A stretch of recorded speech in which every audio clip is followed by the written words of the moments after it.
de télé Logos Channel. Restez scotchés, car nous sommes des parlementaires et vous également. Parlement divin, Parlement divin. C'est tous les lundis, mardis, mercredis, jeudis et vendredis sur votre chaîne de télé Logos Channel. Parlement divin est une émission de décryptage de la parole de Dieu avec appui public. 15h, 16h30, du lundi à vendredi sur votre chaîne de télé Logos Channel. Restez scotchés, car nous sommes des parlementaires et vous également. Parlement divin, Parlement divin. C'est tous les lundis, mardis, mercredis, jeudis et vendredis sur votre chaîne de télé Logos Channel. Parlement divin est une émission de décryptage de la parole de Dieu avec appui public. 15h, 16h30, du lundi à vendredi sur votre chaîne de télé Logos Channel. Restez scotchés, car nous sommes des parlementaires et vous également. Parlement divin, Parlement divin. C'est tous les lundis, mardis, mercredis, jeudis et vendredis sur votre chaîne de télé Logos Channel. Parlement divin est une émission de décryptage de la parole de Dieu avec appui public. 15h, 16h30, du lundi à vendredi sur votre chaîne de télé Logos Channel. Restez scotchés, car nous sommes des parlementaires et vous également. Parlement divin, Parlement divin. C'est tous les lundis, mardis, mercredis, jeudis et vendredis sur votre chaîne de télé Logos Channel. Parlement divin est une émission de décryptage de la parole de Dieu avec appui public. 15h, 16h30, du lundi à vendredi sur votre chaîne de télé Logos Channel. Restez scotchés, car nous sommes des parlementaires et vous également. Parlement divin, Parlement divin. C'est tous les lundis, mardis, mercredis, jeudis et vendredis sur votre chaîne de télé Logos Channel. Parlement divin est une émission de décryptage de la parole de Dieu avec appui public. 15h, 16h30, du lundi à vendredi sur votre chaîne de télé Logos Channel. Restez scotchés, car nous sommes des parlementaires et vous également. Parlement divin, Parlement divin. C'est tous les lundis, mardis, mercredis, jeudis et vendredis sur votre chaîne de télé Logos Channel. Parlement divin est une émission de décryptage de la parole de Dieu avec appui public. 15h, 16h30, du lundi à vendredi sur votre chaîne de télé Logos Channel. Restez scotchés, car nous sommes des parlementaires et vous également. Parlement divin, Parlement divin. C'est tous les lundis, mardis, mercredis, jeudis et vendredis sur votre chaîne de télé Logos Channel. Parlement divin est une émission de décryptage de la parole de Dieu avec appui public. 15h, 16h30, du lundi à vendredi sur votre chaîne de télé Logos Channel. Restez scotchés, car nous sommes des parlementaires et vous également. Parlement divin, Parlement divin. C'est tous les lundis, mardis, mercredis, jeudis et vendredis sur votre chaîne de télé Logos Channel. Parlement divin est une émission de décryptage de la parole de Dieu avec appui public. 15h, 16h30, du lundi à vendredi sur votre chaîne de télé Logos Channel. Restez scotchés, car nous sommes des parlementaires et vous également. Parlement divin, Parlement divin. C'est tous les lundis, mardis, mercredis, jeudis et vendredis sur votre chaîne de télé Logos Channel. Parlement divin est une émission de décryptage de la parole de Dieu avec appui public. 15h, 16h30, du lundi à vendredi. Bon après-midi, mesdames, messieurs, chers téléregardeurs, un réel plaisir pour nous de savoir nombreux devant votre petit écran en train de regarder Parlement divin. Mesdames, messieurs, cet après-midi, l'hémicycle de Logos Channel s'est ouvert pour laisser place à deux parlementaires d'un autre genre. D'un côté, nos frères, la religion musulmane avec un oustaz, et d'un autre côté, un docteur également, le pasteur Nzié, qui viendront nous aider à comprendre comprendre les profondeurs concernant d'un côté le Coran et de l'autre côté la Sainte Bible. Bon après-midi, mesdames, messieurs, à vous tous qui nous regardez. Le pasteur qui nous regarde du côté du Carrefour de Libye. Bon après-midi à toi, pasteur. J'espère que tu te portes bien et que tu es arrivé dans les très bonnes conditions. Tu es devant ton petit écran. Je dis bon après-midi à tous ceux qui nous regardent hors du Cameroun, notamment au Gabon, Congo, Guinée équatoriale. Au Nigeria et bien évidemment comment ça s'appelle là, voilà, en Côte d'Ivoire. Il y a une forte concentration du côté de la Côte d'Ivoire des personnes qui nous regardent religieusement, qui ne perdent pas une seule émission ici à Logo Channel. Et quand je dis cela, également du côté du Canada, du côté de l'Afrique du Sud, notamment à Durban en Afrique du Sud. Bon après-midi à vous. Cette forte concentration, bien de choses, nous sommes 2024, des nouvelles choses s'annoncent ici à la télévision Logo Channel. Je voudrais rappeler aux uns aux autres, vous qui nous recevez à l'instant, nous émettons depuis Yaoundé au Cameroun, le quartier Emombo, deuxième derrière la boulangerie. C'est à ce niveau-là que nous émettons. Vous pouvez également nous joindre si vous voulez bien. Les contacts sont devant votre petit écran. Vous pouvez nous joindre si vous voulez faire partie de cette équipe pour être sur le plateau de Logo Channel comme le font les autres. Également, vous pouvez nous joindre. Maintenant, vous pouvez également apporter votre contribution dans le cadre de cette émission. Quand je l'ai dit, mesdames, messieurs, tout de suite, je passe à la présentation de la gauche et de la droite. Pasteur Nzié, bon après-midi, bienvenue dans le cadre de cette émission Parlement divin. Bon après-midi SP, bon après-midi à Oustaz Moussa. Je suis ravi encore une fois de plus de voir SP, de voir Oustaz Moussa et je crois que tous nos auditeurs, n'est-ce pas, et tous ceux qui nous regardent souvent sont scotchés aussi. Donc voilà, recevez mon shalom dans la grâce du Seigneur Jésus-Christ. Voilà, Oustaz Moussa, bon après-midi, bonne année, Oustaz. Ça fait pratiquement un an, nous ne sommes pas vus. Hein? Ouais.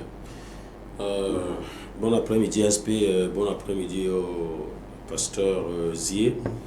Également, bon après-midi à toute l'équipe technique. Oui, nous sommes désolés d'avoir coupé l'appétit donc, chez des téléspectateurs donc, qui sont déjà habitués à se scotcher chaque mardi et jeudi à nous attendre. Pourtant, nous avons traversé 2 à 3 séances sans émission. C'était vraiment pas de notre faute. Et toutes nos excuses à cet endroit.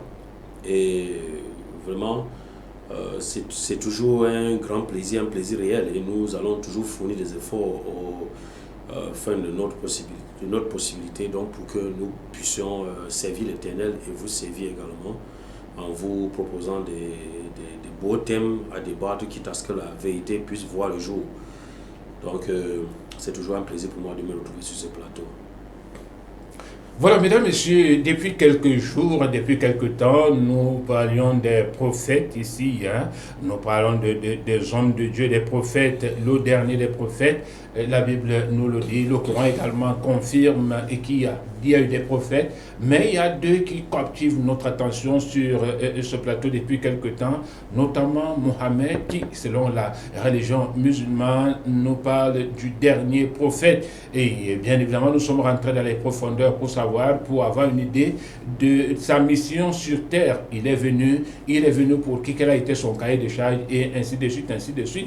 Jésus également, selon la Bible, sa mission a été dévoilée sur ces antennes, sur ce plateau, sa mission, également son cahier de charge. Maintenant, il est question de savoir, entre Jésus et Mohammed, certes, ils ont tous deux des missions bien définies, ils ont tous deux quelque chose d'assez spécifique, de spécial, mais avec un messager qui diffère, parce que la Bible, le Coran nous renseigne à suffisance que c'est l'ange Gabriel qui a donné des instructions venant de Dieu au prophète Mohammed. Et de l'autre côté, on peut lui dire, non, en réalité, voilà ce qui s'est passé. Dieu lui a parlé à Jésus. Maintenant, il est question d'avoir une idée assez précise sur leur mission. Nous avons eu les précisions sur leur mission.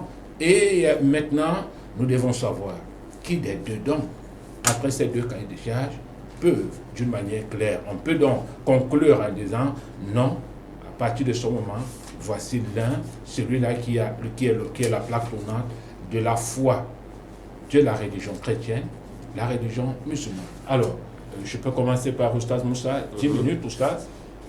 Ok. Ba'da'ouz billahi minash shaitanir rajim.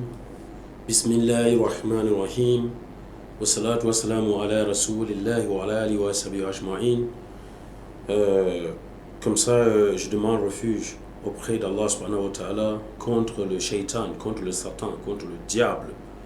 Donc qui est celui-là donc qui détourne les croyants, qui a pour mission de détourner les croyants du droit chemin et de les amener dans la perdition. Et également, lui, le diable, là, donc, qui continue donc à égarer ceux qui sont déjà aussi égarés. Donc de ne pas penser à faire demi-tour sur le droit chemin qui n'est rien d'autre que le chemin de l'éternel Dieu Tout-Puissant. Alors je demande à Allah de me dénouer la langue donc pour que je puisse véhiculer son message correctement, sans toute forme d'orgueil et toute forme d'orgueil, et que vraiment ceux qui se trouvent encore dans le ténèbre, bismillah par sa propre émission, puissent regagner la lumière parfaite. Le thème est un très bon thème. Le thème, c'est qui est le prophète majeur entre Isa alayhi wa salam et Jésus et Muhammad alayhi wa salam. Alors, nous devons d'abord savoir que en ce qui concerne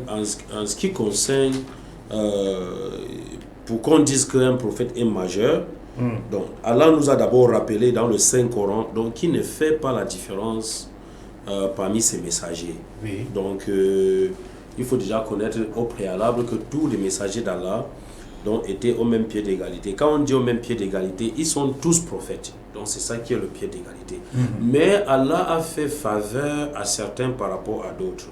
C'est-à-dire que la faveur qu'il a fait à certains, c'est quoi? Quand on prend par exemple la mission de Moïse, Moïse a reçu la grâce chez l'Éternel à pratiquer des miracles, beaucoup de miracles et beaucoup de personnalités que d'autres prophètes n'avaient pas.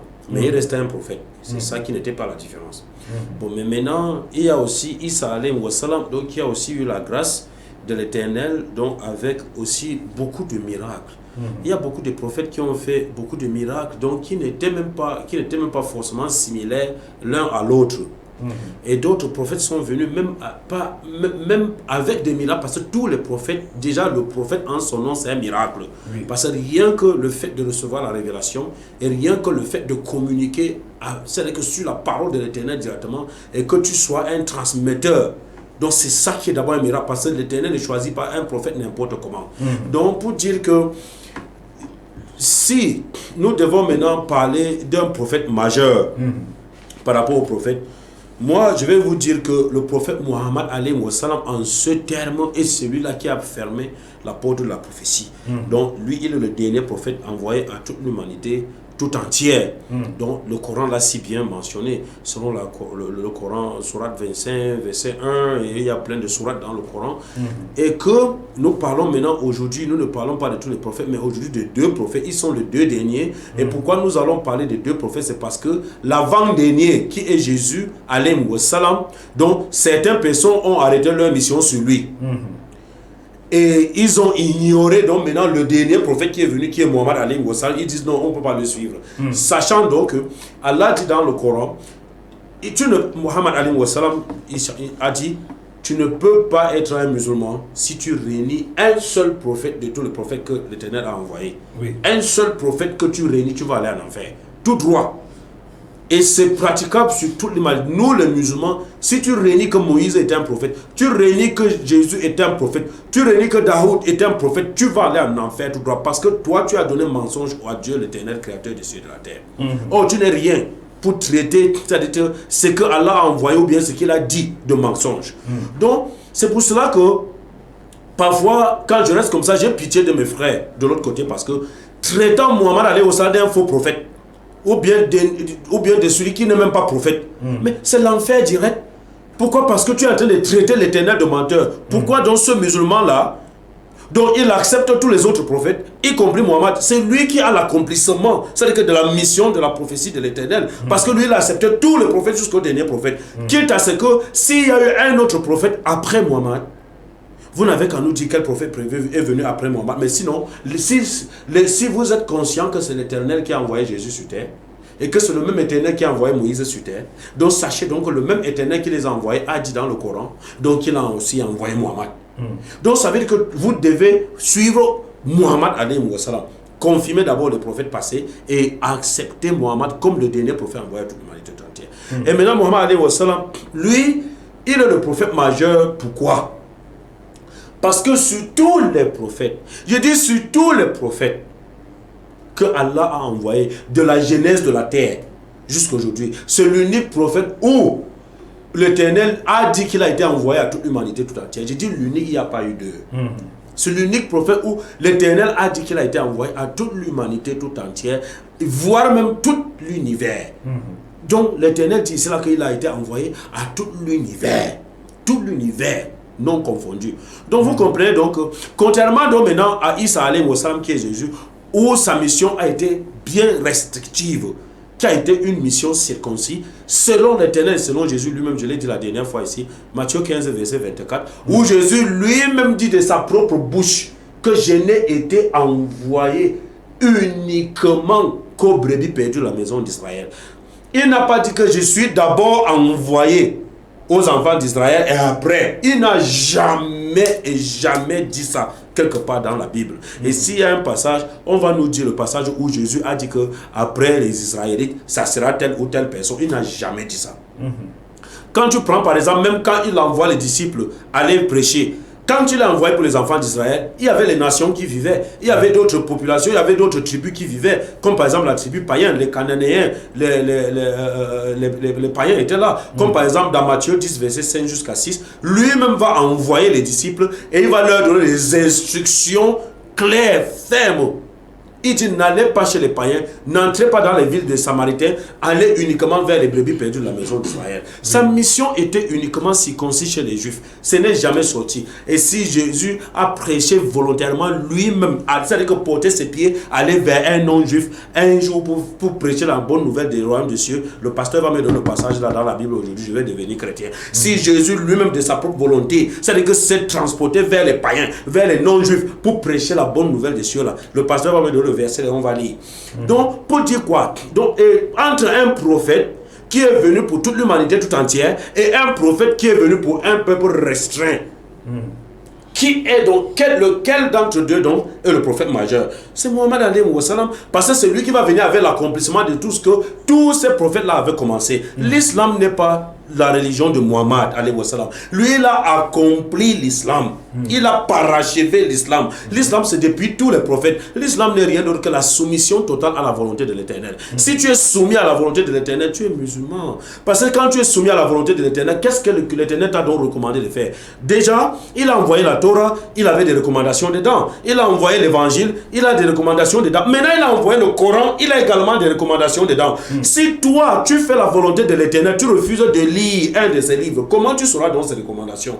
En lisant donc le Coran qui est dans le dernier livre envoyé par lui-même l'Éternel, qu'est-ce que tu fais? Ça veut dire que tu dois faire sa volonté, tu dois faire ce qu'il t'a demandé et ce qu'il t'a défendu. C'est-à-dire que le blâmable et le convenable. Donc maintenant là, si tu ne lis pas le Coran, comment est-ce que tu comprendras donc la dernière mise à jour? C'est-à-dire que le dernier mise à jour, autant pour moi, de l'Éternel. Puisque l'Éternel a fait le dernier mise à jour sur le Coran. Si tu ne lis pas le Coran, tu sauras comment. Ça veut dire que tu vas être collé sur quelque chose qui est déjà passé. Déjà même, pour commencer, vous ne faites même pas ce qui vient dans la Bible. Beaucoup de choses que vous faites, ce n'est même pas dans la Bible. On se pose même des questions. Ce que vous faites, ça vient de qui même finalement? Vous dites que vous suivez Jésus. Moi, je vous appelle les fan clubs. Vous êtes les fan clubs de Jésus. Vous n'êtes pas les gens qui suivent Jésus comme on doit suivre un prophète. Pourquoi? Parce que Jésus, tout ce que lui il a dit, ça dit que beaucoup de choses que Jésus a enseigné, ou c'est ce que vous ne faites pas, et ce qu'il n'a pas enseigné, vous le faites.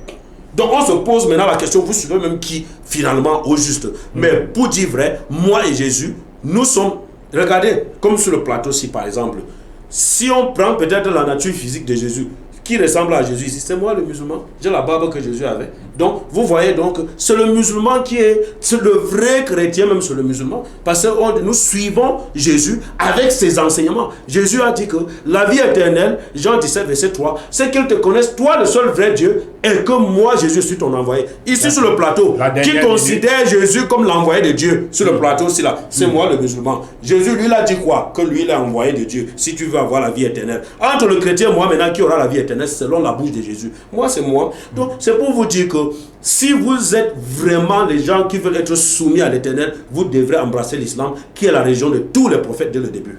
D'accord. D'accord, mesdames et messieurs, vous avez compris, hein, on parle du prophète majeur sur ce plateau. Nous avons écouté la mission des deux, hein, Jésus et Mohamed. Maintenant, il est question pour nous de savoir d'une manière claire, le prophète majeur, c'est qui? Vous avez écouté l'exposé d'Oustaz Moussa pendant 10 minutes. Il nous a démontré que le dernier prophète, le prophète majeur ici, c'est Mohamed, hein, c'est lui qui est venu pour l'humanité tout entière. Maintenant, nous laissons place au pasteur Zié de nous aider à comprendre. Pasteur Zié, nous devons comprendre davantage. Déjà, je ris et je vais commencer par quelque chose que Pousta venait de dire. Il dit que c'est lui qui est comme Jésus parce qu'il a la barbe. Mais il était écrit dans la Bible que le rasoir ne devait pas passer sur les bords de la barbe. Or, sa barbe, le rasoir est passé. Donc, lui-même, il ne respecte pas ce que la Bible dit. C'est-à-dire le rasoir n'utilise pas. Alors, donc, c'est pour dire ici, et déjà, lorsqu'il parle de majeur, il prend majeur, il dit que c'est Mohamed qui est le dernier prophète. Et voilà pourquoi il est le prophète majeur. Déjà, le mot majeur ici dit celui qui est plus grand et plus considérable. Alors moi, je vais lire la Bible et le Coran. Déjà, la Bible dit ici, pour commencer, quelle est la différence? Pourquoi même Mohamed ne sera jamais, même n'atteindra même jamais la cheville de Jésus? J'ai suivi ici, il a dit que celui qui ne croit pas à lui va aller en enfer. Ça, ce sont ses dires à lui. Ce n'est pas ce que la Bible me dit. Alors, regardez un peu, voici la différence selon la Bible, et je vais montrer le Coran. Dans Jean chapitre 3, il est dit ici, au verset 31, celui qui vient d'en haut est au-dessus de tous. Celui qui est de la terre est de la terre, et il parle comme étant de la terre. Celui qui vient du ciel est au-dessus de tous. Il rend témoignage de ce qu'il a vu et entendu, et personne ne reçoit son témoignage. Celui qui a reçu son témoignage certifie que Dieu est vrai. Car celui que Dieu a envoyé dit les paroles de Dieu, parce que Dieu ne lui donne pas l'esprit avec mesure. Le Père aime le Fils et il a remis toutes choses entre ses mains. Et il est dit, celui qui croit au Fils a la vie éternelle, et celui qui ne croit pas verra point la vie, mais la colère de Dieu demeure sur lui. Jésus vient d'en haut. Jésus ne vient pas de la terre. Mohamed vient de la terre, c'est-à-dire d'une union entre un homme et une femme. Par contre, le Coran dit ceci. Regardez ce que le Coran, je vous ai lu cela ici dernièrement. Jésus ne vient pas d'en bas. Donc il n'y a même plus de débat. La Bible dit que celui qui vient d'en haut est au-dessus de tous.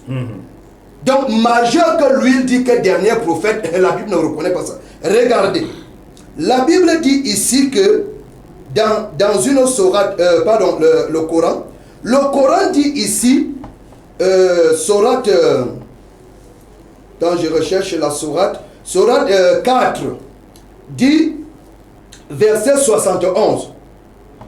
Ô gens du livre, chrétiens, n'exagérez pas dans votre religion et ne dites pas qu'Allah, ne dites d'Allah que la vérité. Le Messie Jésus, fils de Marie, n'est qu'un messager d'Allah. Sa parole qu'il envoya à Marie, un souffle de vie venant de lui. Donc Jésus est la parole de Allah, de l'Éternel. Donc Jésus n'est pas de la terre. Mohamed est de la terre. Mohamed est né par rapport sexuel. Or Jésus n'est pas né par rapport sexuel. C'est pourquoi j'ai dit que quand on parle de majeur chez Dieu, c'est celui qui vient d'en haut et non celui qui vient d'en bas. C'est pourquoi Moïse ne sera jamais un prophète majeur devant Jésus. Mohamed ne sera jamais prophète majeur devant Jésus. Et voici encore autre chose que le Coran lui-même confirme. Le Coran confirme ceci. Il dit ceci dans la sourate 2, la vache, verset 97. Dit, quiconque est ennemi de Gabriel doit connaître que c'est lui qui, avec la permission d'Allah, a fait descendre sur ton cœur cette révélation qui déclare véridique les messages antérieurs et qui sert aux croyants de guide et d'heureuse annonce. Donc Mohamed ici, c'est Gabriel qui descend avec la révélation dans son cœur. Maintenant, donc Mohamed ici, Allah parle par entremise de Gabriel. Donc Allah ne le parle pas directement, ne l'enseigne pas directement. Et c'est pourquoi j'ai dit que parfois même le Coran même se concrétise. Voici le Coran qui montre entre Allah et Mohamed qu'il y a quelqu'un qui est parmi eux, c'est Gabriel. Or ici, lorsque vous venez dans cette sourate-ci, il est dit quelque chose de très pertinent. Il est dit ici, sourate, quand je retrouve la sourate, j'ai déjà retrouvé le verset, sourate 5. La sourate 5, verset 110 dit, et quand Allah dira, ô Jésus, fils de Marie, rappelle-toi mon bienfait sur toi et sur ta mère. Quand je te fortifiais du Saint-Esprit au berceau, tu parlas aux gens, tout comme à ton âge mûr. Je t'enseignais le livre, la sagesse, la Torah et l'évangile. Donc ici vous voyez ici que Allah parle directement à Jésus. Par contre ici donc le Coran vient confirmer ce que la Bible dit que ici Jésus disait que c'est mon Père. Jésus, la Bible dit au commencement était la parole. La parole était avec Dieu et la parole était Dieu. Ça veut dire que l'origine de Jésus vient d'en haut.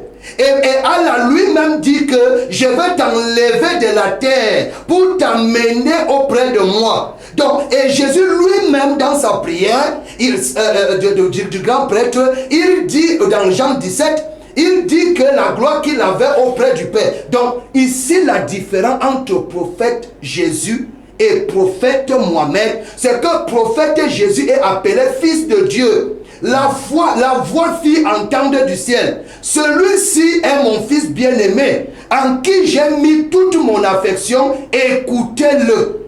Donc c'est ça la différence. C'est ça, voilà pourquoi Jésus est plus grand que Mohamed. Mohamed n'a jamais causé avec Allah. Par contre, Jésus a causé avec l'Éternel. Jésus reçoit directement de l'Éternel, pas de Gabriel. Donc à ce niveau-là, on voit déjà la différence.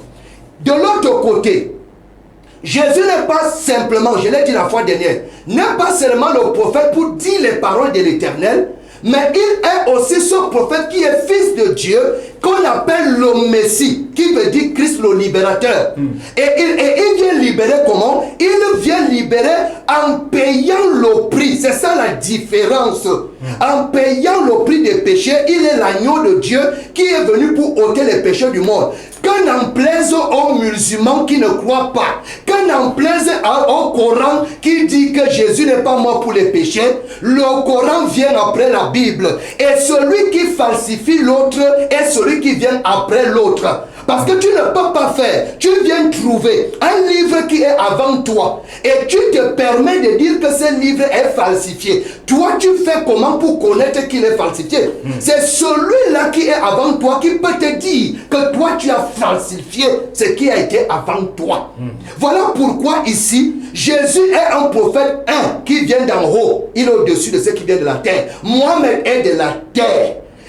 Voilà. Et Jésus ici étant libérateur, Jésus est venu libérer en payant une caution de sa propre vie, en mourant à la croix. Et je dis encore, n'en plaise à un musulman qui dit que Jésus n'est pas mort, c'est pour lui là-bas. La Bible confirme qu'il est mort. Et Jésus ici, la Bible nous a déclaré que au temps passé, Dieu nous avait parlé par les prophètes, mais en ce jour-ci, dans les derniers jours, comme lui l'a dit que Mohamed est le dernier prophète, la Bible dit qu'en ces derniers jours, Dieu nous a parlé par son fils.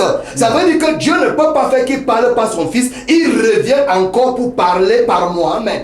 Parce que les prophètes comme Mohamed sont passés, mais quand le fils vient déjà, et c'est pourquoi Jésus dit que vous ne connaissez pas le Père, vous ne connaissez pas les choses d'en haut. C'est celui qui vient d'en haut qui vous dit les choses d'en haut. Voilà, je vous montre un exemple. Mohamed est revenu pour continuer à dire que il faut que tu laves les mains pour que tu sois pur. Il faut que si tu n'as pas de l'eau, tu prends la terre pour, n'est-ce pas, la terre là où tu as fait tes choses, comme ils disent dans le Coran là. Mais Jésus dit, ce n'est pas ce qui sort de l'homme, ce n'est pas ce qui entre en l'homme, qui suit l'homme, mais c'est ce qui sort de l'homme, qui suit l'homme. Donc vous voyez la différence entre le prophète qui vient d'en haut. Donc le prophète qui vient d'en haut sait très bien que la souillure n'est pas celle qui entre en moi, mais la souillure est celle qui sort de moi. Et Jésus a dit, c'est du cœur que viennent les adultères, la fornication, le vol.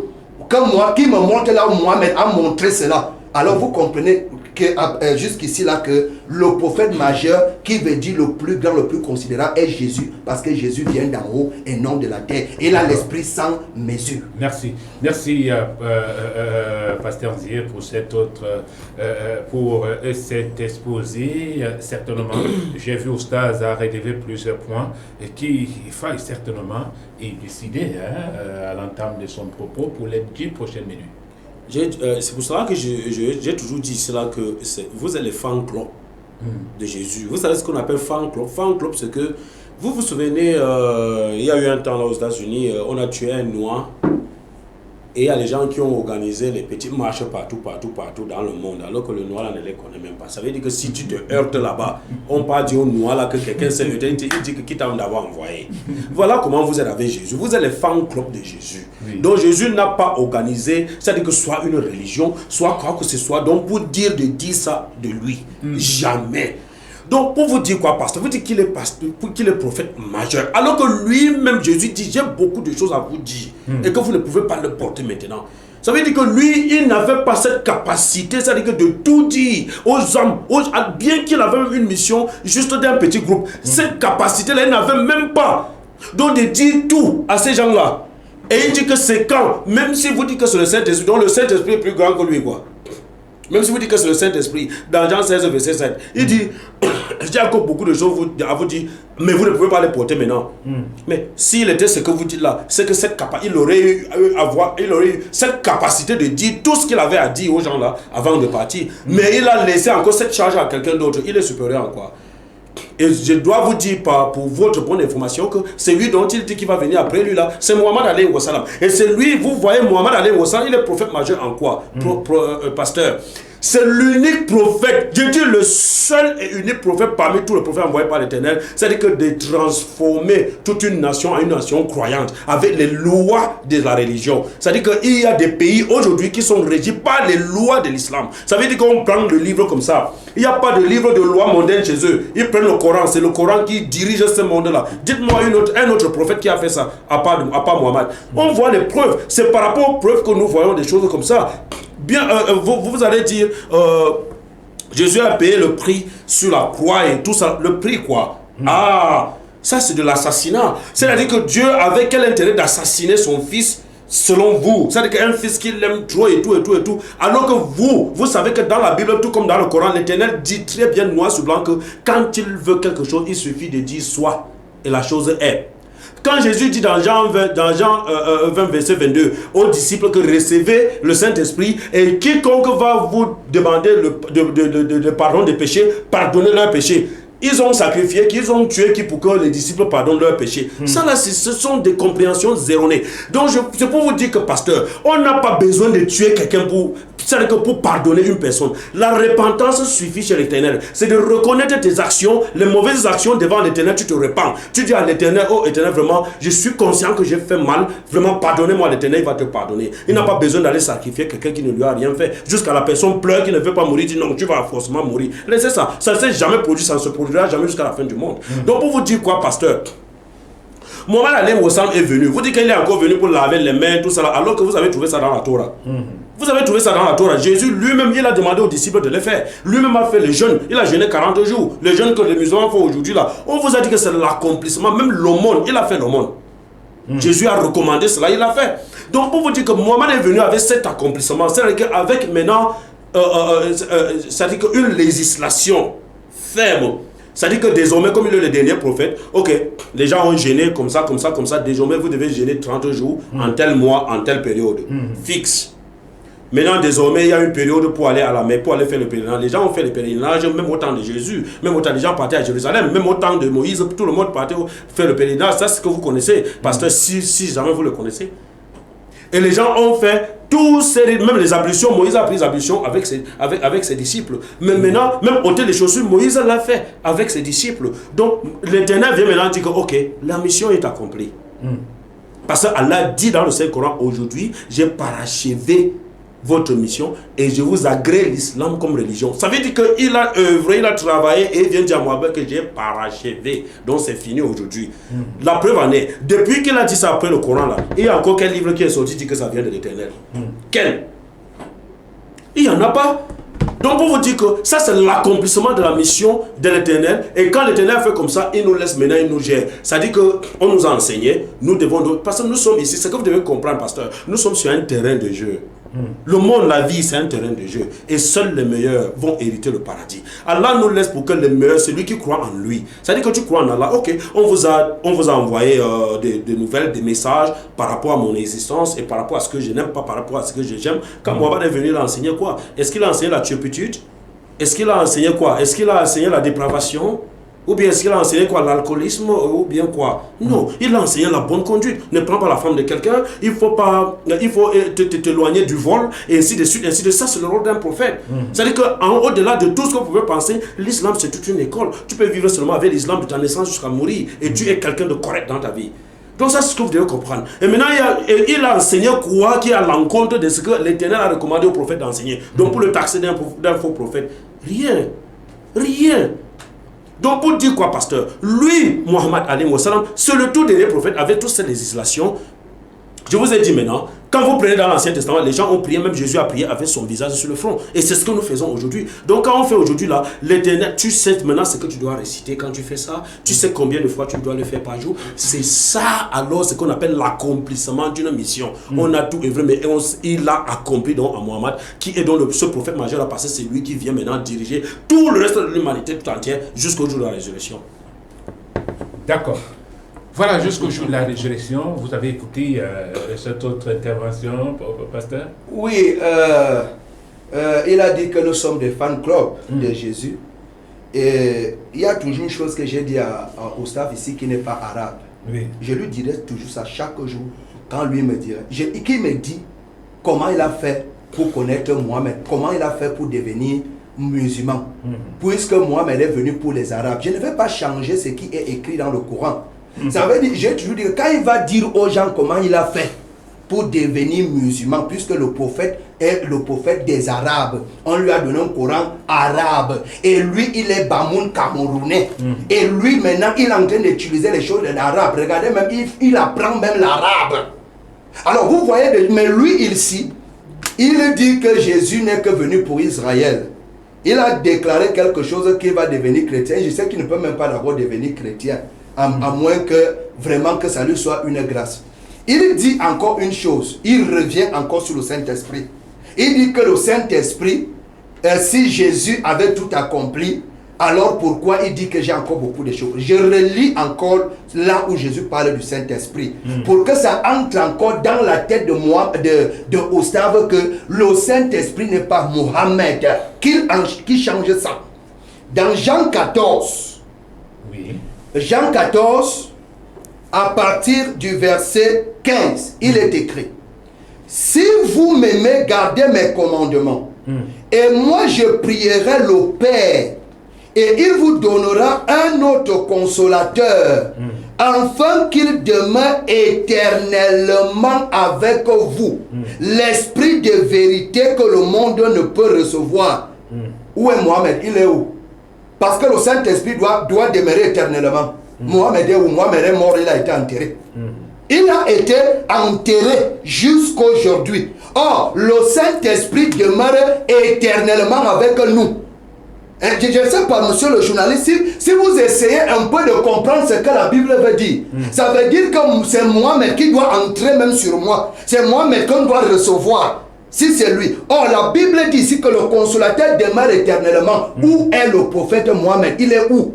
S'il n'est pas dans une tombe, s'il n'est pas devenu poussière au jour d'aujourd'hui. Or, vous voyez donc pourquoi Jésus dit un autre esprit comme moi. Et Jésus est éternel. Et le Coran lui-même, il confirme que Jésus a été enlevé auprès d'Allah. Et le Saint-Esprit est éternel. Donc vous voyez qu'il n'y a même pas de rapport entre Mohamed et Jésus, entre Mohamed et le Saint-Esprit. Jésus est éternel, le Saint-Esprit est éternel, mais Mohamed est mortel. Depuis que les gens tournent sur la tombe, il n'est jamais revenu. Alors vous voyez donc ici que quand les gens veulent déformer la parole de Dieu, je reprends encore, Jésus ici est le seul prophète qui dit les paroles de Dieu directement. C'est-à-dire qu'il ne passe pas. Et aucun ange est venu donner les paroles de Dieu, les paroles du Père à Jésus. Non. Il a dit ici là que vous verrez, la fois dernière, vous verrez les anges monter sur le Fils de l'homme. Est-ce qu'il a dit que les anges viendront donner la révélation? Non. C'est-à-dire c'est une allégorie que Jésus est en train de montrer, que le ciel et la terre par lui maintenant peuvent communiquer. C'est pourquoi il parlait des anges. Mais lui ici, il dit que les anges veut dire qu'ils sont venus donner la révélation. Aucun ange n'est venu donner la révélation à Jésus. Il faut qu'il parle encore, relire la Bible, comme il veut étudier la Bible, qu'il étudie bien la Bible. Mais le Coran montre, et c'est pourquoi je vous ai dit que nous avions le vous, nous avions le nous. Et comme il a essayé d'expliquer ici, parce qu'il y a des intermédiaires, il y a des anges, et il y a Gabriel qui viennent pour parler à Mohamed dans le Coran, et c'est ce que j'ai découvert. Mohamed n'a pas une relation directe avec Allah.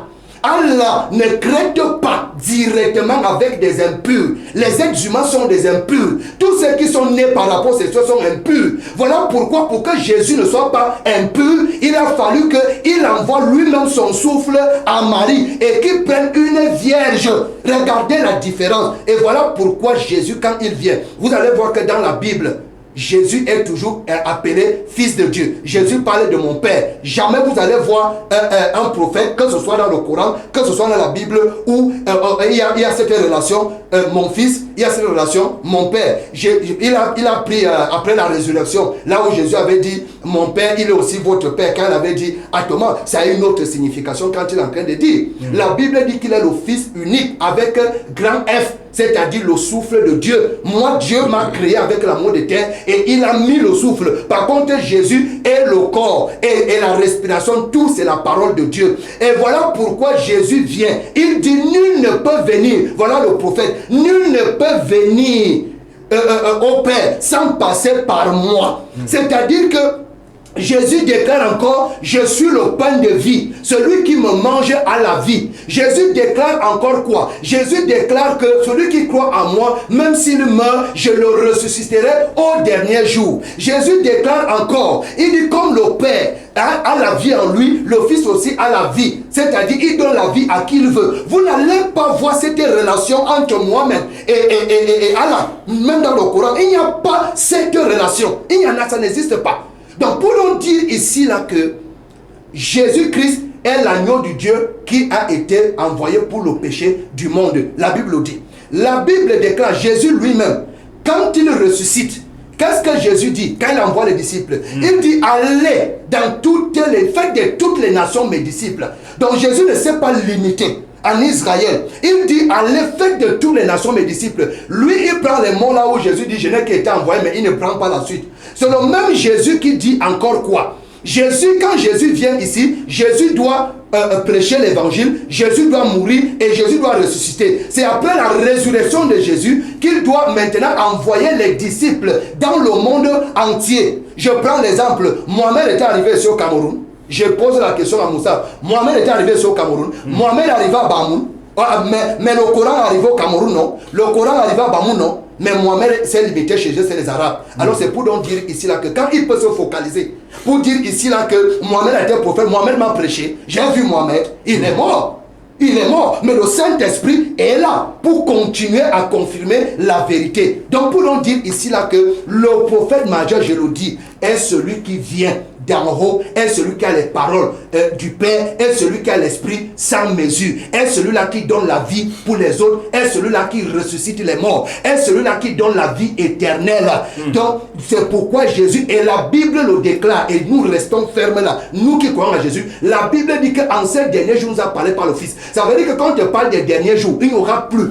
Ça veut dire que peu importe après Jésus, peu importe les temps qui vont passer, comme lui, il réclame il dit que c'est Mohamed qui est le dernier prophète. Et il y a le pape aussi qui réclame. Et il y a les bouddhistes qui disent qu'ils ont le dernier prophète. Il y a les branhamistes qui disent que Branham est le dernier prophète. On va donc même connaître comment. Et Jésus avait dit, je finis par là, SP, voici le dernier prophète. Et qu'il m'excuse, c'est la Bible. Le dernier prophète, c'est qui? C'est le faux Christ. C'est le faux prophète. Jésus dit dans Matthieu 24, il dit que après lui viendra des faux prophètes et de faux Christ.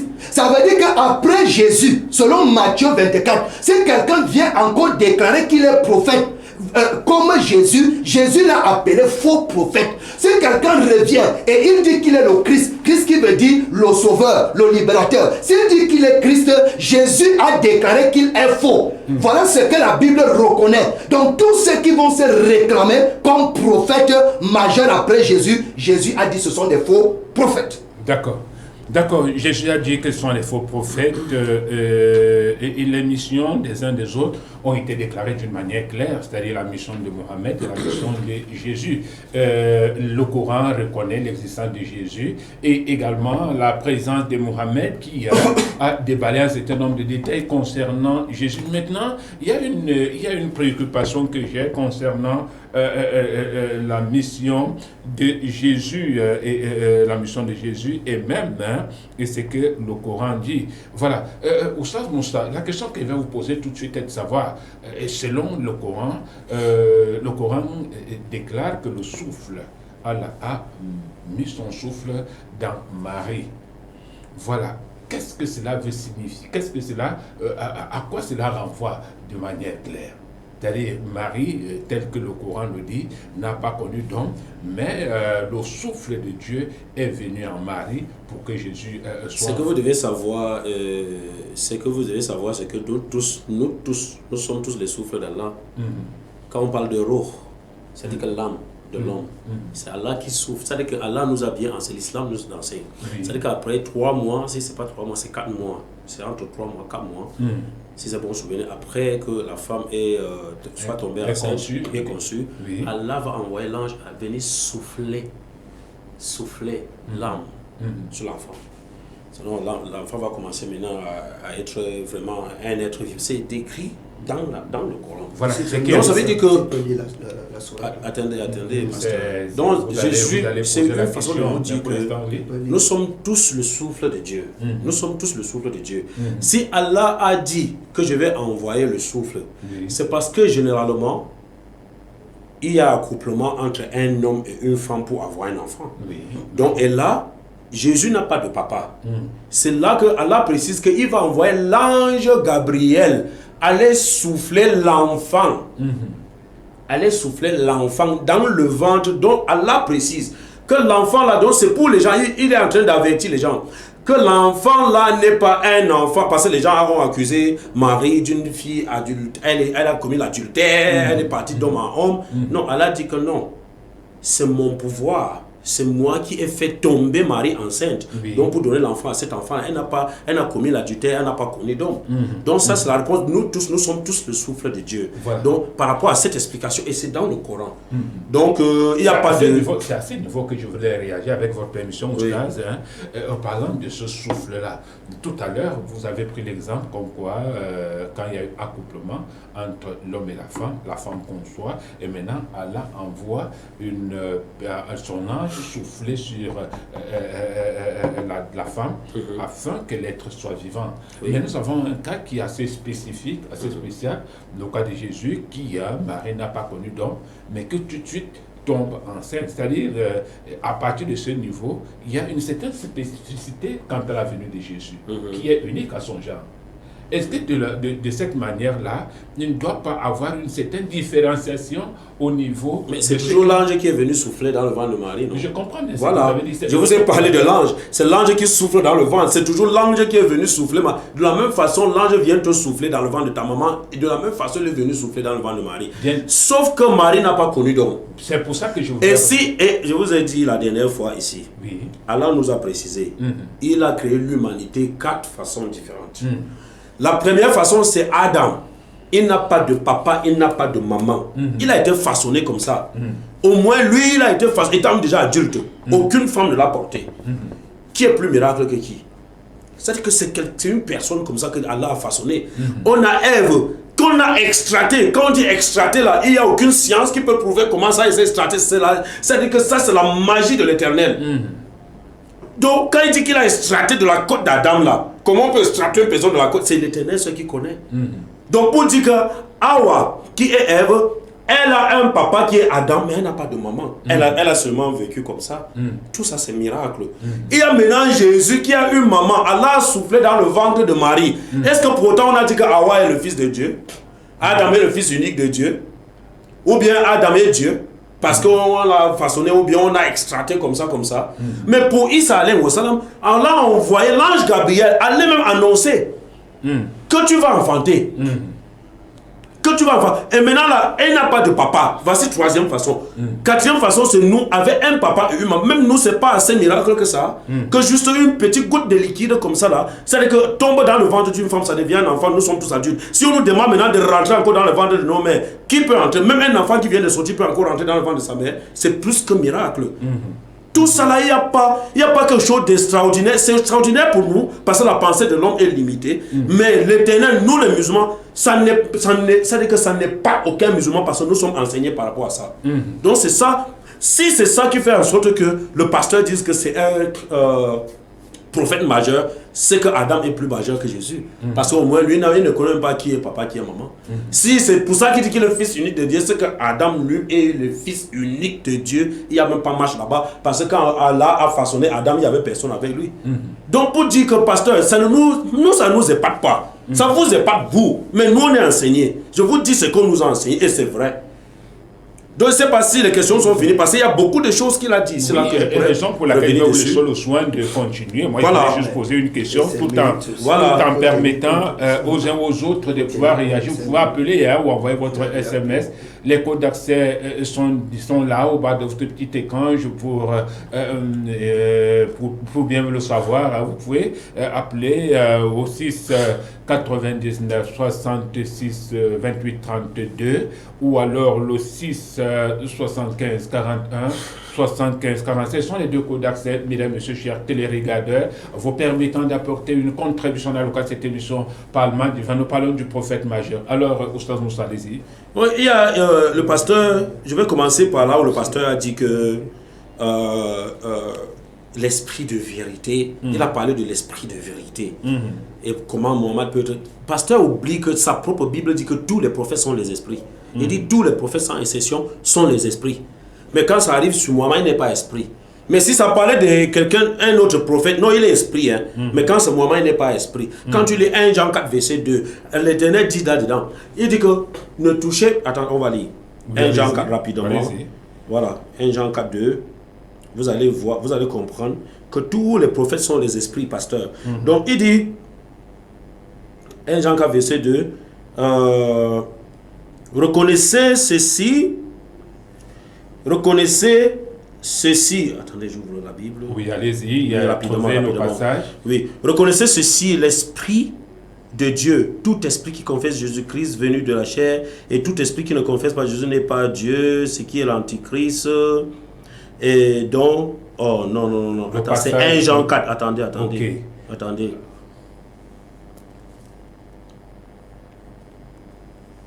Ok. Il dit, mais éprouvez les esprits pour savoir s'ils sont de Dieu, car plusieurs faux prophètes sont venus. Donc, vous comprenez maintenant là que il dit, éprouvez les esprits. Éprouvez les esprits. Donc, pour savoir s'ils sont de Dieu, car plusieurs faux prophètes. Ça veut dire quoi ici? Ça veut dire que les prophètes sont les esprits. Parce que quand il dit que éprouver les esprits, il parle des prophètes. Donc, les prophètes sont les esprits. Et quand on parle ici de l'esprit de vérité, est-ce qu'il y a un prophète qui peut mentir? Il n'y a pas un prophète qui ment. C'est un esprit de vérité. Donc, ça, c'est juste pour nettoyer. Et je continue de me dire, aujourd'hui, pasteur, il faut mettre dans votre tête que le nous que vous dites là, on appelle ça le nous de majesté. Le nous de majesté, tapez dans Google la définition nous de majesté. C'est que c'est un nous de glorification et ça se dit dans plusieurs langues. Je vous ai parlé de l'araméen ici, de l'hébreu ici, de l'arabe. Je vous ai parlé de ça ici. Je ne reviendrai plus sur ça avec vos pasteurs. Vous-même allez faire les recherches et venez nous lire ça ici là. Sinon, je vais vous lire ça ici. Que vous compreniez, que vous ne comprenez rien par rapport à nous qui est utilisé dans le Coran et même dans votre propre Bible. Et maintenant, je continue.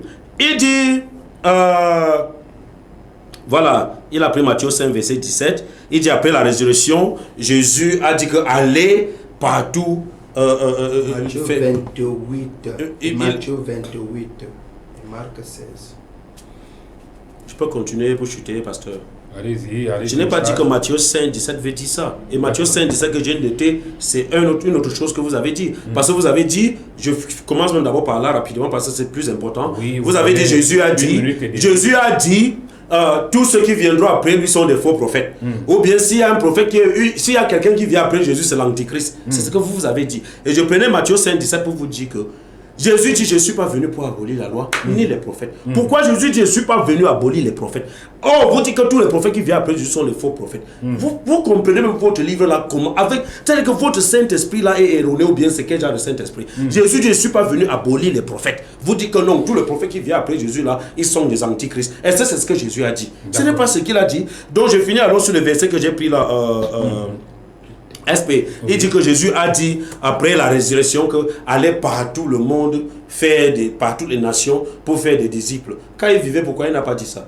Est-ce que vous vous êtes posé la question pour dire pourquoi quand il vivait avant sa présumée résurrection selon vous, il n'a jamais demandé à quelqu'un d'aller dans les autres nations et c'est après la résurrection qu'il a dit que aller partout le monde entier faire des disciples. Alors que vous savez très bien que le peuple d'Israël c'était des nations d'Israël. Et je vous ai pris Isaïe 11 la dernière fois, verset 11, et je vous ai également pris Acte 11 au verset 12, où vous-même vous comprenez que tous les enfants d'Israël étaient dispersés dans toutes les extrémités de la terre et il fallait les rassembler. Merci.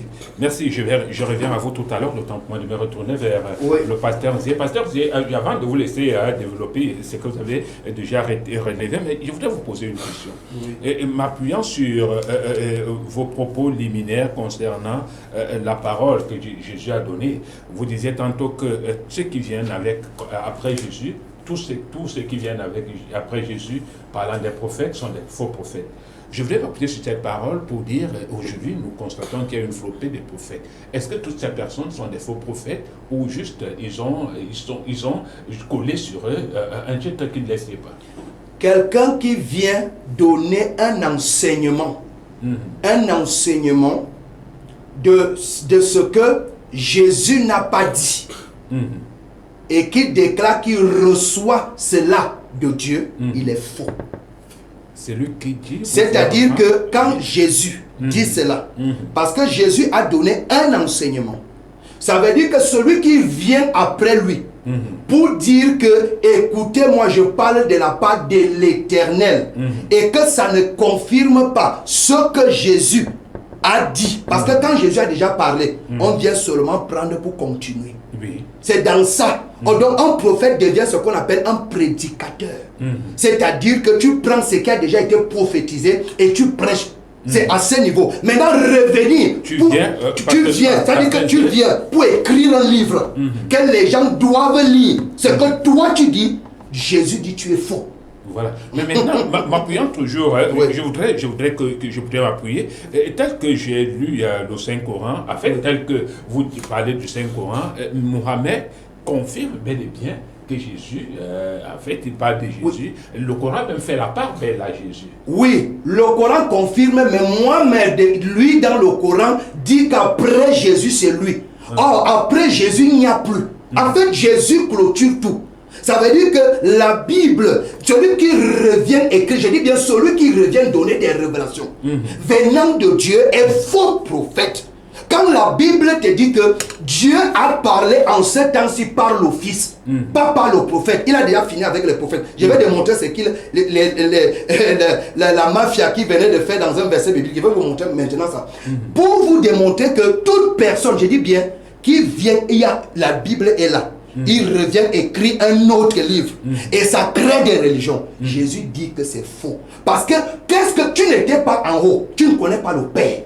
Tu ne connais rien du haut. Tu sors d'où? Avec des révélations qui viennent même contredire ce que Jésus dit. Oui, mais est-ce que, ça c'est la dernière question avant de vous laisser, Oui. Est-ce qu'en lisant le Coran, il y a une contradiction fondamentale concernant les Écritures? Très bonne question. Jésus déclare, même dans le Coran, Jésus déclare qu'il va mourir et il va ressusciter et il va aller au ciel. Le Coran, lui, il vient, il dit que Jésus n'est pas mort, il n'est pas allé au ciel. Je prends cet exemple-là. Jésus déclare ici, je suis le pain de vie. Il ne dit pas qu'il est sur le pain de vie, celui qui me mange a la vie. Jésus vient ici, il dit que je ne suis pas venu pour comme c'est dans Matthieu 26. Mais le Fils de l'homme est venu afin que sa vie serve de rançon. Il dit que son sang sera versé pour la rémission des péchés. Mais lui vient, il dit que non, c'est chacun qui doit payer. Alors à partir de ce niveau, si c'est que vous devez causer avec Jésus, va vous dire que vous êtes faux. Donc quelqu'un qui vient contredire ce que Jésus dit de la rédemption, Jésus dit qu'il est faux. D'accord. De toute façon, je vous laisse le soin de continuer. Ok. Et maintenant, je voudrais corriger certaines choses qu'il a dit. Je commence par ici rapidement, comme les ministres sont en train de partir. Oui. Regardez ce qu'il fait. Il dit ici que Jésus n'est pas venu abolir les prophètes. Comprenez dans quel sens la Bible dit.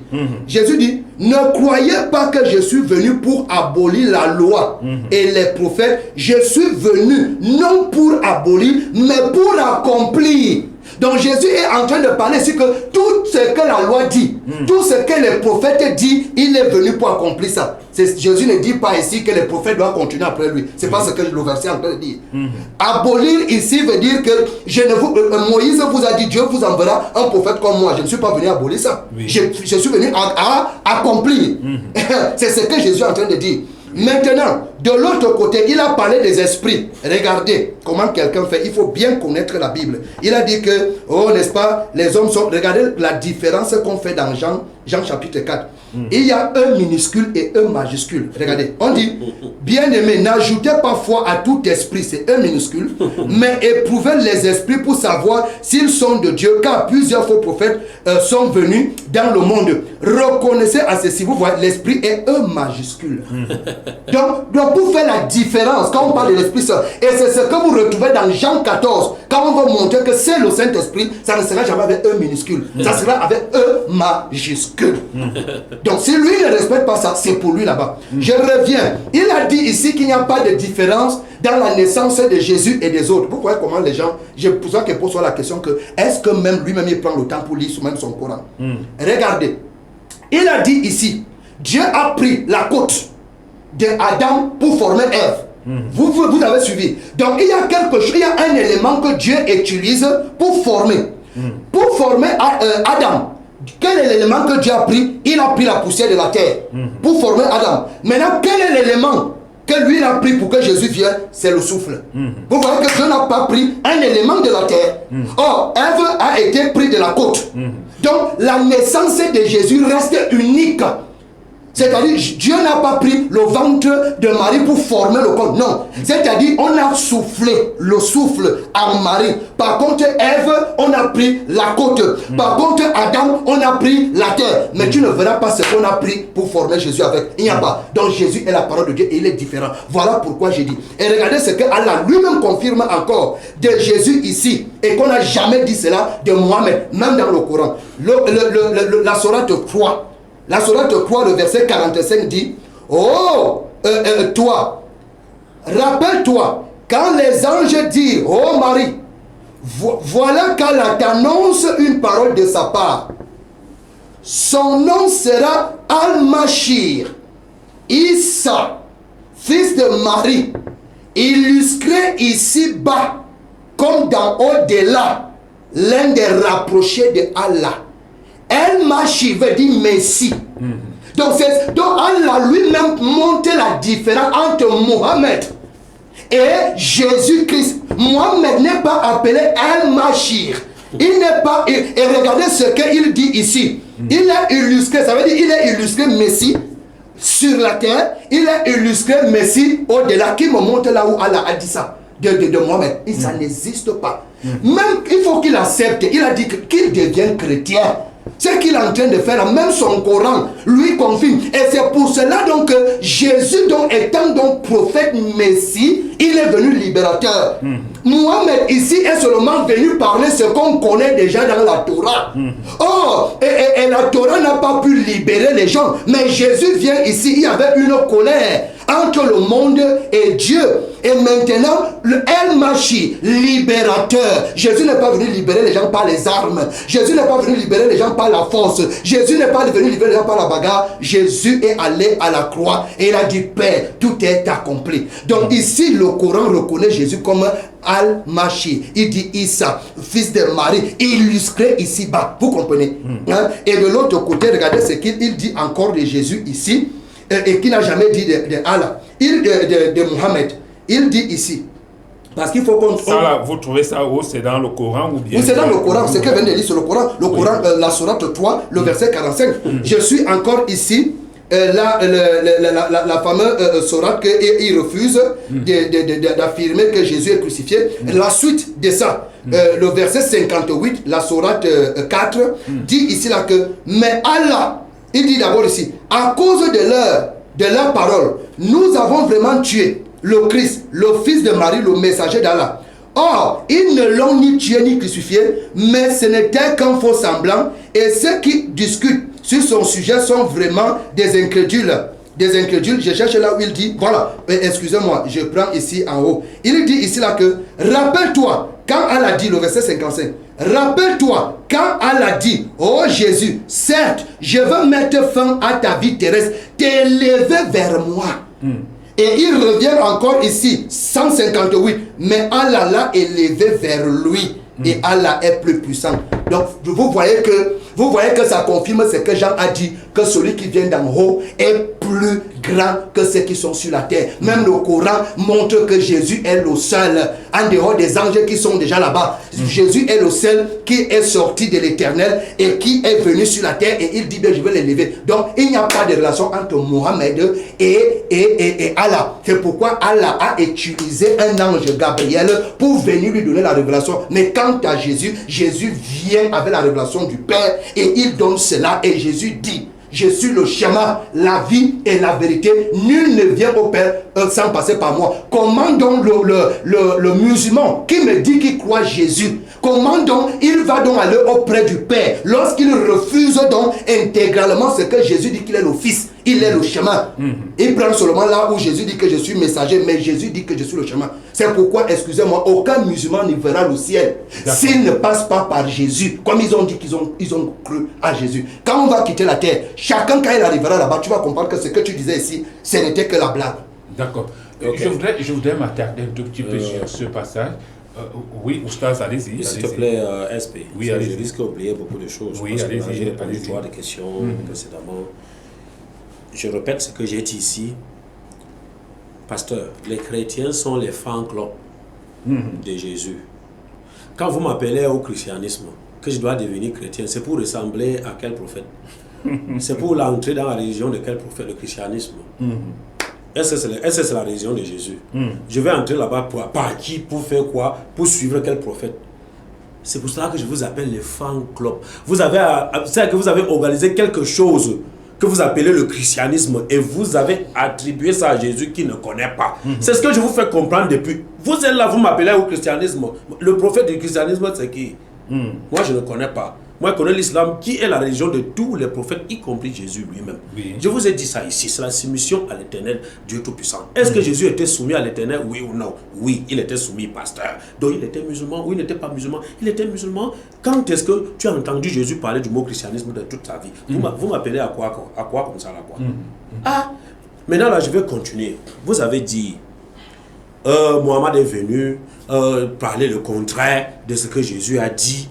Donc c'est pour cela qu'on ne peut pas accepter que Mohammed c'est un prophète alors qu'il a contredit Jésus. Est-ce que si je vous ai dit, il ne peut pas avoir deux prophètes au même moment, c'est-à-dire que l'un dit une chose et l'autre dit autre chose. Ça n'a jamais existé dans l'histoire de tous les prophètes que Allah a envoyés. Ça n'existe pas. Est-ce que Jésus venait tirailler avec Mohammed pour dire que non, j'ai dit ça et que Mohammed dit que j'ai dit ça? Vous avez vu ça où? Pour que Mohammed vienne, Jésus lui-même a dit qu'il vous est avantageux que je m'en aille. Parce que si je ne m'en vais pas, le consolateur ne vient pas. Vous dites que Jésus a clôturé tout. Il dit, je ne m'en vais pas, il ne viendra pas. Qui doit venir? S'il a clôturé tout, qui doit venir, pasteur? Lui, il était prophète, il recevait les messages d'Allah.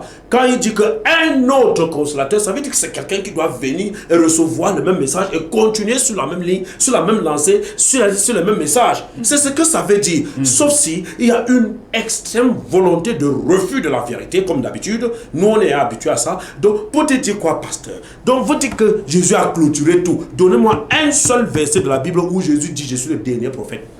Un seul, je ne dis pas deux. Mais Mohammed a dit, je suis le dernier prophète et c'est le défi. Mais c'est lui qui dit. C'est lui-même qui a dit. C'est l'Éternel qui lui a dit, non? Il connaît l'Éternel. Okay.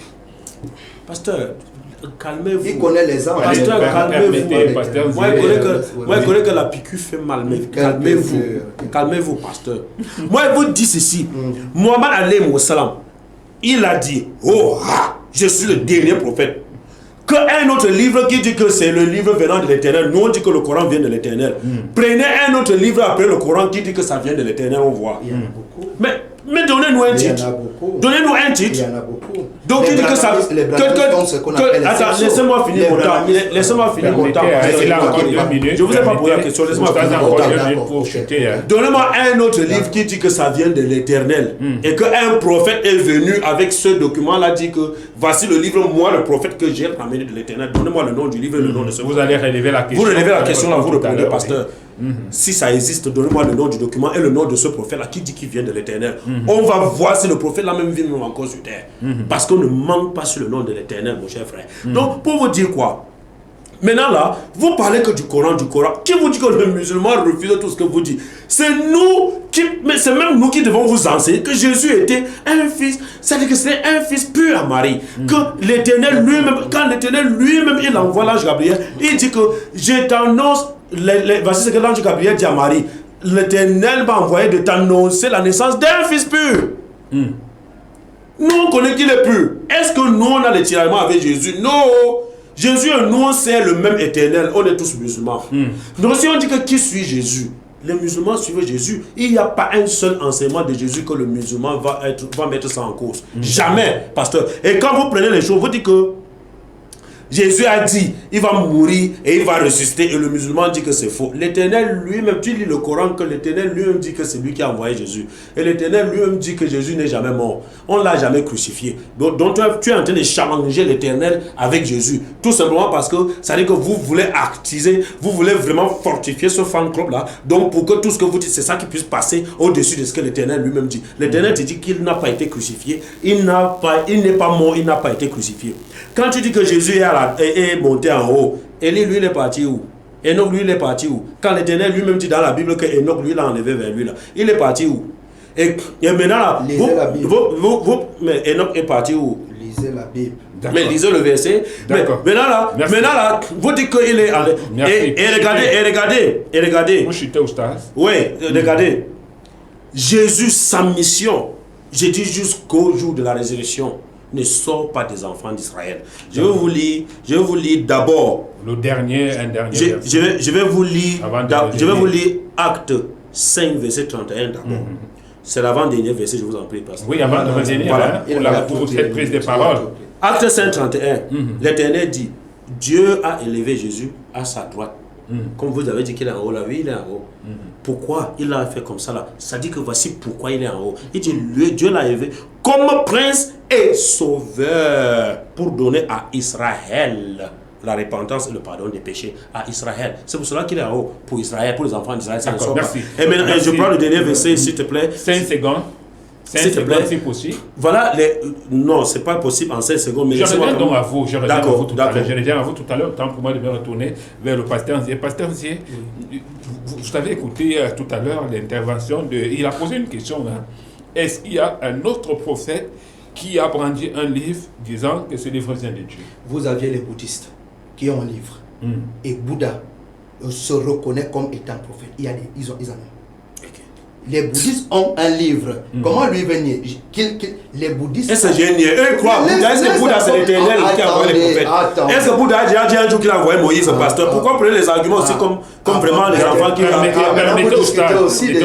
Non, et ça je discute. Les arguments sont tellement faibles que ça ne vous correspond pas. Non, laissez. Allez-y. J'ai dit, ils ont un livre. Ils n'ont pas écrit que ça vient de Satan. C'est ce que veut lui faire comprendre. Ils n'ont pas dit que ça vient de Satan. Oui. Les bouddhistes ont un livre comme les musulmans ont un livre. Pourquoi? Parce que les musulmans n'utilisent pas la Bible. Ils utilisent la Bible pour chercher les acrabes négaux, pour dire aux gens que la Bible est falsifiée. Il faut que vous compreniez ça. Il s'est sorti de sa bouche ici, il a dit que la Bible que j'utilise est falsifiée. Et depuis, je lui ai dit d'amener. Donc, il ne croit même pas la Bible, là où il est là. Ça veut dire que ils ont leur Bible. Et ce sont eux qui disent que ça vient d'Allah. La Bible même qui est avant eux, la Torah, ne les connaît pas. Les bouddhistes ont leur livre. Il y a par exemple, dans plusieurs religions, je me permets, parce qu'il y a parfois, il faut être très simple, je me permets d'aller faire des recherches sur toutes les religions qui ont leur Bible. Mais je reste d'abord sur les bouddhistes, parce que notre... Et comme les musulmans, eux-mêmes, ils ont des livres. Et ce n'est pas seulement le Coran, ils ont encore d'autres livres. Et je vais vous emmener tout. Ils ont encore d'autres livres même. Parce qu'il y a des choses même que Moussa dit ici, que ce n'est pas dans le Coran. Hein. Vous voyez ce qu'il a expliqué ici, soit que j'ai dit qu'il lit. Ça, c'est dans d'autres livres qu'ils ont. Ce qu'il expliquait ici, que l'Éternel a dit qu'en 3 mois, quand l'homme sort, il nous donne le souffle. Est-ce que vous l'avez vu lire la sourate? Il n'a pas lu la sourate. En dehors du Coran, ils ont encore d'autres livres. Et je vais présenter ça, je vais m'amener même ça ici. Donc c'est pour dire quoi? C'est pour dire ici là que moi je reviens sur une chose qui est fondamentale. Donc pour dire que j'ai cité une religion par rapport au livre, je vais amener aussi d'autres qui disent que ça vient directement de Dieu. Maintenant, de l'autre côté, il ne fait qu'insister sur quelque chose. Il a dit ici, dans que Enoch, la Bible dit que Enoch fut enlevé. La Bible il dit qu'il marchait avec Dieu et Enoch fut enlevé. Dieu n'a pas dit Enoch, je vais t'enlever vers moi. Ça, la Bible ne dit pas ça. La Bible dit qu'un char est venu et a enlevé Élie. Dieu n'a pas dit Élie, je t'amène vers moi. Donc c'est déjà d'abord une différence. Et lui-même, il venait de lire tout à l'heure encore. Est-ce que la Bible a dit que Élie est assis à la droite de Dieu le Père? Non. Est-ce qu'il venait de lire, est-ce que Enoch est assis à la droite de Dieu le Père? Non, ce n'est que Jésus, c'est là qui est assis. Et c'est pourquoi je dis qu'il devient vraiment croyant de Jésus. Alors, de l'autre côté, je reviens encore. Comme il veut insister que Jésus est venu pour Israël, c'est parce que le temps est en train de partir. Oui. Nous, je vais préparer encore pour certainement jeudi des autres émissions pour montrer que ce n'est pas seulement Israël, parce que je n'ai pas envie de dire des choses en besoin. Ce n'est pas seulement Israël, je vais aussi montrer comment Jésus est assis, même pour tout le monde, même pour tous les musulmans qui se convertissent déjà. Je suis content parce que dans le monde entier, il y a des musulmans qui sont en train de comprendre qu'ils étaient dans les ténèbres, pas les ténèbres que Ostave lui dit qu'il est venu pour enlever les gens. Il y a beaucoup de musulmans au jour d'aujourd'hui qui avouent qu'ils étaient dans les ténèbres et qu'au jour d'aujourd'hui, ils reconnaissent Jésus en tant que fils de Dieu. Parce que je vais vous dire que le Coran ne peut pas vous donner l'assurance de la vie éternelle en vous montrant que ce n'est pas vos œuvres. D'accord. Nous allons continuer. Ce sont des thématiques que nous allons aborder dans les prochaines émissions. Mais néanmoins, nous sommes encore là, mesdames, messieurs. Nous parlons des deux prophètes. Qui est le véritable prophète majeur? C'est vrai que nous n'allons pas terminer cet entretien parce qu'il y a d'autres préoccupations, d'autres questions qui ont été soulevées par les uns les autres. Il faudra davantage apporter des éclaircies là-dessus. Mais nous avons juste 5 minutes pour terminer cette première production de l'année concernant ces débats chrétiens musulmans. Voilà, 5 minutes, nous donnons 2 minutes à Oustaz Moussa, 2 minutes au pasteur Nzié pour nous aider à comprendre qu'est-ce qui peut. Nous sortons avec quoi de convaincant concernant les deux prophètes. Oustaz Moussa. Jésus dit dans Matthieu 7, verset 13, il dit la voie du paradis, c'est la voie la plus compliquée. La voie du paradis, ça c'est Jésus qui le dit. Oui, il dit que la voie de l'éternel là, c'est-à-dire que la voie pour avoir la vie éternelle là, c'est la voie la plus difficile. Donc c'est pas ce que le pasteur lui pense là dans sa tête. Maintenant là, moi j'ai dit au pasteur que Jésus est avec nous. Je vais seulement prendre quelques passages. Si je prends par exemple Matthieu 26, 39, la prière de Jésus c'est visage contre la terre. Oui. Et qui fait prière visage contre la terre, c'est le musulman. Ça c'est un. Maintenant, dans Matthieu 6, verset 16, c'est-à-dire que c'est là où Jésus lui-même est en train de donner les instructions à ses disciples comment eux ils jeûnent. C'est-à-dire qu'il leur dit, quand vous jeûnez, il faut arranger vos visages. Donc ne faites pas comme si vraiment c'est une peine. Et regardez les visages des musulmans, c'est-à-dire que vers 15h, 16h, là, quand ça s'approche là, comme c'est un peu souvent, les gens ont déjà faim là, c'est vers ce moment-là, Jésus disait aux gens, arrangez vos visages. Le jeune là, qui fait ça aujourd'hui, c'est-à-dire qu'à un temps homologué, bien organisé, qui fait ce jeûne-là. Quand je prends Proverbe 19, 17, ça c'est de l'aumône. 50 secondes. Donc, ça c'est de l'aumône. Ça n'a même pas encore fait 2 minutes, tu as dit 3 minutes. Ça c'est de l'aumône. Ça c'est de l'aumône qui est dans la Bible. C'est-à-dire que c'est que quand tu prends, par exemple, Luc 6, 12, quand Jésus passe la nuit à prier, c'est nous les musulmans, c'est notre prière. Donc, avec non seulement visage contre la terre, mais même la salutation de Jésus était seulement shalom, c'était pas bonjour, bonsoir. Comme le musulman, quand je viens parfois, je dis salam alaikum, peu importe. Donc, donc, les similitudes entre Jésus, que ce soit même sa façon de s'habiller. J'ai même parlé de ma barbe ici, que le pasteur se moquait ici le matin. Quand on voit le musulman, on voit Jésus. Jésus est musulman, le musulman est Jésus. Donc, vous maintenant, la pasteur, quand nous prions le même éternel, vous maintenant, la pasteur, qu'est-ce que vous faites qui ressemble à ce que Jésus faisait? Qu'est-ce que vous faites venant de son enseignement? Ça fait que, voilà, c'est une question qui a été posée. Vous avez juste 2 minutes, ça dépend de vous. Vous pouvez répondre tout de suite. Déjà ici, Jésus est venu trouver les pharisiens qui faisaient ce que la loi leur demandait de faire. Mais Jésus les appelait tombeaux blanchis.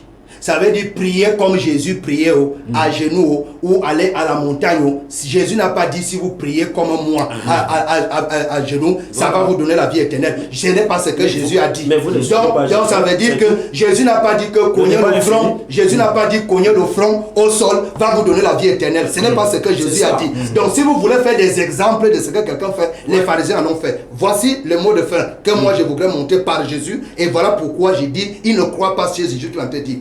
Jésus dit ici dans Jean chapitre 5, il dit ici là que, en vérité, Jésus dit ici là que, en vérité, je vous le dis, l'heure vient et elle est déjà venue où les morts entendront la voix du Fils de Dieu. Et ceux qui auront entendu vivront. Car comme le Père a la vie en lui-même, ainsi il a donné au Fils d'avoir la vie en lui-même. Et il lui a donné le pouvoir de juger parce qu'il est le Fils de l'homme. Ne vous étonnez pas de cela, car l'heure vient où tous ceux qui sont dans les sépulcres entendront sa voix et en sortiront. Donc c'est pour dire ici la différence entre Mohammed et Jésus, que Mohammed ne sera jamais majeur. C'est-à-dire Jésus ici quand il était sur la terre, sa voix ressuscitait les morts et le jugement est entre les mains du Fils de Dieu. Et Jésus dit que c'est lui qui va parler et les gens vont venir à la résurrection. Or Mohammed ne peut pas parler et les gens viennent. Ça veut dire que même Mohammed lui-même il attend que le Fils de Dieu parle pour qu'il revienne à la résurrection. D'accord, merci. Merci mesdames, messieurs. Nous allons sortir avec une question qui vaudra avoir une réponse à partir de jeudi prochain. La question est de savoir, puisque les musulmans connaissent Jésus, ils croient en Jésus, ils font ce que Jésus leur demande, qu'est-ce que les chrétiens ce qu'ils lisent la Bible, peuvent reprocher aux musulmans après avoir élucidé, après avoir écouté tout ce que les musulmans font, c'est-à-dire la prière comme Jésus, ils s'habillent comme Jésus, ils font aussi comme Jésus. Qu'est-ce qu'ils ne font pas qui peut pousser les chrétiens à pouvoir mener une réflexion et même faire des reproches sur leur comportement? C'est une question sur laquelle nous allons nous attarder à partir de jeudi prochain. Je dis merci à Oustaz Moussa d'être venu, merci au pasteur Nzié d'être venu également. Oui, merci à vous qui avez apporté votre contribution à cette émission. Mesdames, Messieurs, à présent, l'émission de Logo se referme pour laisser place à autre chose. D'ici là, portez-vous bien. Merci. Allez. La réponse est simple, c'est la haine. C'est tout. Sur votre chaîne de télé, Logos Channel. Restez scotchés, car nous sommes des parlementaires et vous également. Parlement divin, Parlement divin. C'est tous les lundis, mardis, mercredis, jeudis et vendredis sur votre chaîne de télé, Logos Channel. Parlement divin est une émission de décryptage de la parole de Dieu avec appui public. 15h, 16h30, de lundi à vendredi sur votre chaîne de télé, Logos Channel. Restez scotchés, car nous sommes des parlementaires et vous également. Parlement divin, Parlement divin.